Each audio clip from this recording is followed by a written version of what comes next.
So the talk, I work for the BLM Utah State Office. The talk I'm going to share with you today is assessing the condition of Utah BLM perennial streams, an application of the BLM's National Aquatic Monitoring Framework. I'd like to start off by acknowledging my co-authors, Scott Miller, Sarah Justin, and Jennifer Courtright. Without all of their dedication and hard work associated with this project, I wouldn't be presenting it today, so I want to thank them. So a little bit of background. I started with the BLM in Utah in 2008 as the Fisheries and Riparian Program Lead and State Fisheries Biologist. I came to the office and I was looking for any type of quantitative aquatic data, aquatic condition data. Looked around the state office, didn't have any. I'd come from areas where Eric basically presented earlier. We had quite a bit of data and information on aquatic conditions and worked with efforts like PIBO. So I was really hoping to have some of that. Unfortunately, PIBO doesn't extend into Utah, so we didn't have that. I went to the field offices and asked them for any type of aquatic quantifiable habitat or aquatic condition data. They didn't have quantifiable aquatic condition data. However, they did have quite a bit of qualitative assessment data in the form of proper functioning condition assessments that they were able to share. I still wanted to move forward with the project to try to collect quantitative data across for the state. Statewide effort. So I put together a proposal, and in 2009, fortunately, received funding to move forward with that effort, and that was at the same time that Scott Miller came on board with the BLM as National Aquatic Monitoring Center Director. I was able to partner with Scott, and I got to just make a key point of that. Without partners, it was so hard to get this work done, and it's instrumental that we have partners, that we work with folks to get work like this done. I was able to partner with Scott. From then, Scott helped in developing the strategy that we were going to use for sampling and also in making sure that it was implemented through the National Aquatic Monitoring Center. This slide is basically a representation of the diversity of the perennial type streams we have throughout the state and Utah on BLM lands and examples of the streams we sampled. So you've heard a lot earlier about the AIM principles. I'm not going to talk about those. I'm going to focus on Utah-specific goals. Again, I wanted to have some baseline data that we could use to support things like our land health assessments, that we could use to either support or refute State 303D listings, data, aquatic condition data that could be used for our National Environmental Policy Act analysis and decisions, and also that could be used for Endangered Species Act consultation. I also wanted to identify priority stressors for these aquatic conditions and wanted to establish workload priorities based off of those priority stressors. So those were the goals. To get at those goals, we had to develop some site-specific objectives for our project. We have 3 of them. The first one is critical to determine the condition of aquatic land health standards at the district scale. That's a BLM management unit. I'll talk about it and define it more later in the talk. We wanted to specifically look at the condition of water quality, geomorphic processes, aquatic biodiversity, and riparian processes. Our second objective was to determine land uses associated with priority stressors once we identified those priority stressors. And our third was to identify field office scale actions for these priority stressors. Dropping into our methodology of what we used for our survey design is we had a probability-based site selection. It was based on perennial streams, 2nd to 5th order. These are all weedable streams, basically, on BLM land throughout Utah. We used the National Hydrography Data Set to establish these. There's approximately 3,000 kilometers of streams. Now, it's critical that we use a probabilistic sampling design that allowed us to make inference to all 3,000 kilometers of streams throughout BLM land in Utah. We stratified our state by district, which again is the BLM management unit, and to provide sufficient accuracy and precision at the management level, we had a goal of 80 sites statewide, and there's 20 sites per district with 4 districts. So the next step was to identify what indicators were we going to use. So we were looking at physical, chemical, and biological indicators. We identified 9 physical, 3 chemical, and 4 biological indicators. Now, a lot of this work was done off of previous efforts by federal and state partners, such as the work Eric presented earlier from the PIBO team, that allowed us to basically not only determine what indicators we were going to use, but what methodologies we were going to use. Our goal with that was to try to be able to be as efficient as we could in collecting this information, to be as cost-effective, to get it down on the ground, and also to decrease our observer variability and increase our repeatability. So we were able to work with Folks such as that work with some of the work that's been done through the multiple indicator monitoring program to help establish these indicators. So as far as setting expectations, Scott presented this earlier and shared it with you. This is kind of our report card. So once we collected this data, what does it mean? How do, what's our score? How are we looking at that? Again, as Scott identified, we used least disturbed conditions based off of 248 EPA reference sites.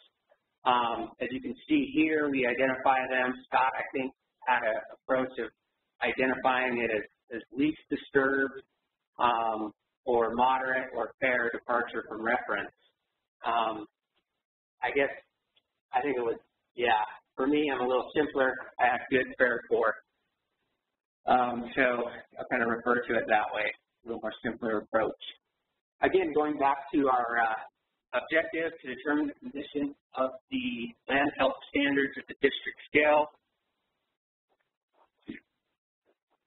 I'm going to give you some examples for biological condition, for physical condition, and for chemical condition. For the extent of our biological condition, I'm going to describe to you these districts at this point. We have the state of Utah over here on the right. You can see it's kind of broken into 4 different areas. The area up here is considered the West Desert District. It's a management unit. And for those of you familiar with Salt Lake City, the northern part of the state, it includes all of that area, the Great Salt Lake. Also up here in the north where some of these sampling dots are, that's Rich County and the Bear River and tributaries. As you move down to the south of that is the Color Country District, and this circle right in here is the Grand Staircase National Monument. We included it within the Canyon Country District. And if you are familiar with St. George, the Virgin River, severe river drainages, and tributaries, that's this area here. Zion National Park, for example. The area over here to the east is considered the Canyon Country District, right here. And it, if you've ever been to Moab or the Colorado River in Utah, that's right in this area. And then just to the north of that is what we consider the Green River District, hence the name Green River. It includes the Green River and tributaries. If you're familiar with kind of the vernal area in the Uinta Basin where we have a lot of oil and gas development, that's in this district, as well as Price, the town of Price, and one of my favorite spots, the San Rafael Desert Associated River. So looking at biological conditions and the extent of them by BLM district, you can see that we had a significant departure from reference basically for our Canyon Country and our Green River for biological condition. It was approximately 50% for those. To a lesser extent in the West Desert, it goes around a little less than 40%. And if you look at the Color Country, I think it was around 25% departure, significant departure from reference conditions. So that was for biological. For physical, we're going to look at bank stability. And just to give, for those of you not familiar with the importance of bank stability, this picture kind of represents it down here on the bottom right. This picture, these 2 photos are about less than a kilometer from one another.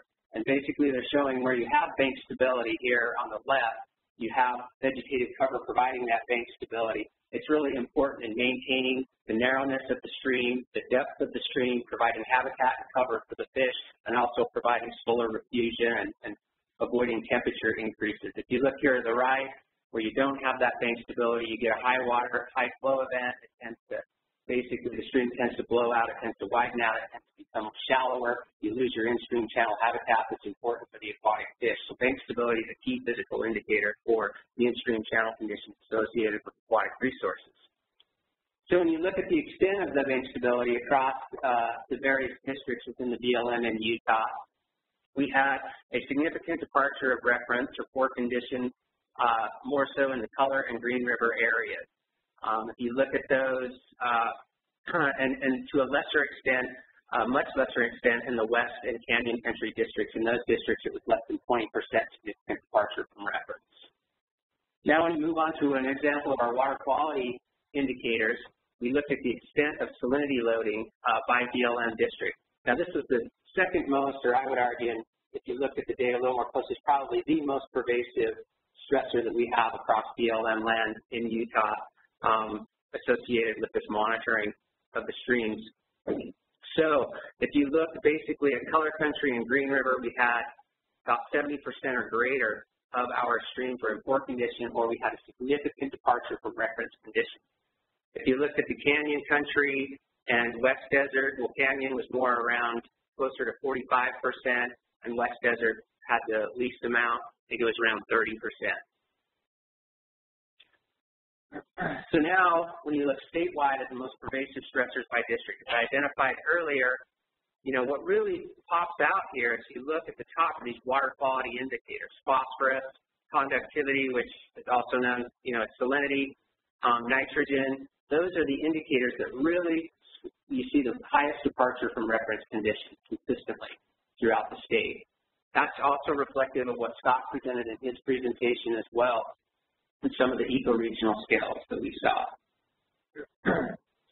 So when you look at that for these from a various districts, if you look at the Green River District and you look at the Canyon Country District, over 70% of our streams had this indicator that was above or in poor condition with significant departure from reference. If you look statewide at conditions overall, the West Desert had the best scorecard. Over 60% of its streams did not have any significant departure from reference. And for the Canyon Country down here, results are variable. They're also, our sample size was low, so we want to really be careful on our approach in using these. We're looking at adding additional samples to this district. So now that we determined our conditional aquatic land health standards, we want to look at our second objective, which is determine land health uses associated with priority stressors. So what land uses are associated with varying conditions among sites after accounting for natural drivers, for example, geology, soils, topography, and climate? And can we identify land uses associated with departures from land health standards? To do this, we're going to focus again on that one of the most pervasive stressors we had, conductivity. And what we wanted to do is basically model land uses associated with the stressors, with this excessive salinity. So we took recently completed BLM Rapid Ecoregional Assessment GIS spatial data layers for land uses, which included layers such as mining, grazing, roads, and we modeled them against these stressors, basically. And in doing so, what we found out was that for salinity, we could explain 65% of the spatial variability by percent add, by the number of oil and gas wells, and by percent hydrologic alteration. And this is after accounting for natural variability. So that was key. That was really important. I mean, we first of all identified our stressors on the land use, basically on our aquatic stressors that we had, and then we were able to make a comparison or a tie to our land. That was really important and a key move for us. And the next objective for us was to identify field office scale actions for these priority stressors. So it's basically, what are the sample points relative to the suspect land uses? Are these results consistent through time? And are BLM results consistent with other monitoring data? To do this, we focused on the Price Field Office within the Green River District. We're currently working on this project, but we do have some results to share. We looked at sample points relative to suspect land uses. So the suspect land uses we talked about, right, were oil and gas for salinity, for oil and gas development, which you'll see here in the black dots. We have agricultural, which you'll see development, which is in the green. And the red are indicators of hydrologic alteration. You can see how they're tied to that green. They're basically where diversions have been put into streams, and water's been taken out and put into canals to provide for irrigation to the agricultural land. So when we look at these sample points relative to these suspect land uses, it's pretty interesting where when you're downstream of these suspect land uses, you see several red or poor conditions. When you're upstream of a lot of these activities, we tend to see more of the green dots in good condition or minimal departure from reference. So we also wanted to assess other existing water quality data points, and these are blue points. And this is data that we were able to gather from working with other partners, the Utah Department of Environmental Quality, had these data points that they were sharing with us. We haven't analyzed the data yet, but we hope to use it and to compare it to look and see if it's consistent with what our results are showing. We also want to supplement monitoring sites to isolate the effects of individual land uses. If you look here, this is pretty interesting. We have, this oil and gas development here, and then we have dots. What we're trying to do is identify where, if the results of these stressors, basically, is it coming from the oil and gas development? Is it coming from a combination of the oil and gas development and the agriculture, or is it independent of those? So we're trying to add additional supplemental sites to isolate these effects. I don't know if I mentioned earlier, too, I may have missed this point, that these are one-time, as Scott indicated earlier, one-time water quality graph samples. We really want to be sure that we collect additional data, especially on these red sites.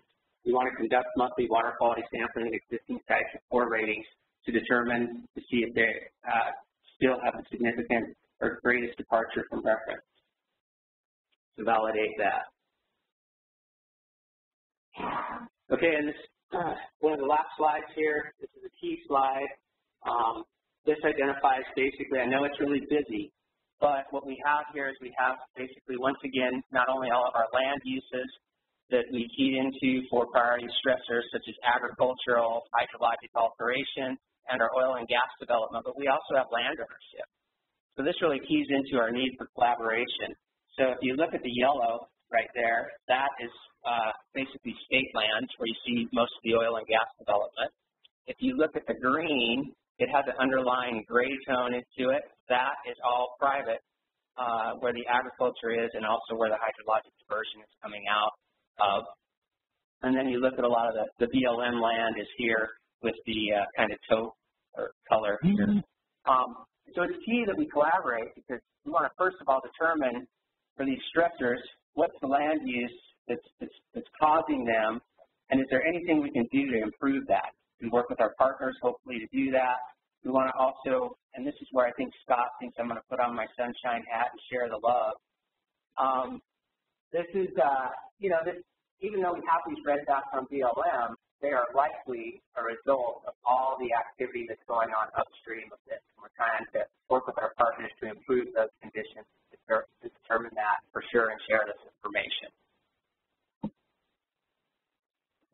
So the take-home points of this is statistically valid site selection permitted inference to all BLM streams, while also prioritizing local actions. Water quality impacts potentially were more pervasive than we previously thought, and that's most likely a result of multiple land ownership.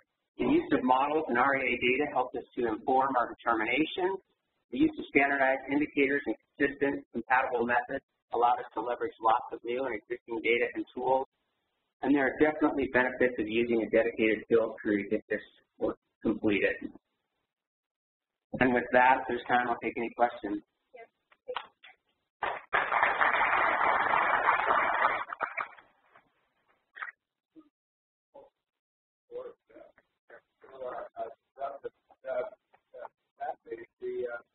The question that occurs to me is, did you learn anything from the other than that you collaborate with other landowners that led to actionable management that gets into the things you're interested in? Good question. So Sherm basically wants to know if I learned anything that from this, other than collaborating with other landowners to improve conditions, that could change management. And I'd say yes. We're at the step right now of sharing this information with management.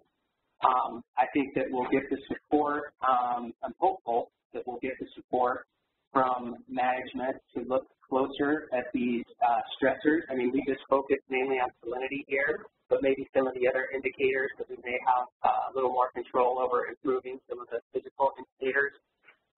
And we're at the point of sharing this with management.